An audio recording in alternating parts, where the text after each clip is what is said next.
पुढची बातमी बघूयात। खरातच्या कृत्याबाबत माहिती नव्हती असं दीपक केसरकर यांनी म्हटलंय। राजकीय द्वेषापोटी प्रकरणामध्ये माझं नाव जोडलं गेलं।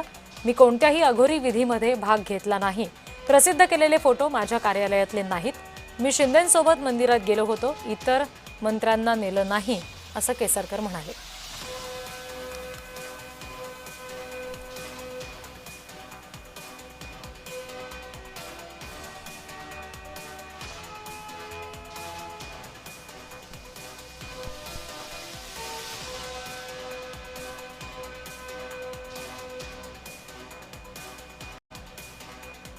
त्यांच्या कुठल्याही कृत्यासंदर्भात कुठलीही माहिती ही मला कधीही नव्हती। जोपर्यंत त्यांना अटक झाली तोपर्यंत माहिती नव्हती, परंतु ओळख असणं म्हणजे त्यांच्या कृत्यामध्ये सहभागी होणं असं बिलकुल नाही।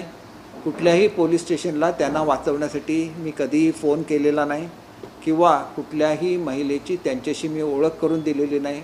आणि महिलांच्या संदर्भात एवढं घृणास्पद कृत्य त्यांनी कधी केलेलं असेल याची कोणतीही माहिती मला नाही। आणि त्याच्यामुळे या प्रकरणाशी माझा संबंध जोडण्याचा प्रयत्न केला जातो, हा राजकीय द्वेषापोटी केला जातो। त्याच्यामधल्या कुठल्याही गोष्टीचा माझा काडी मात्रही संबंध नाही। या झालेली घटना ही अत्यंत घृणास्पद आहे, त्याचा मी निषेध करतो आणि ह्या संबंधित व्यक्तीला जास्तीत जास्त कडक शिक्षा व्हावी अशी माझी ठाम भूमिका आहे।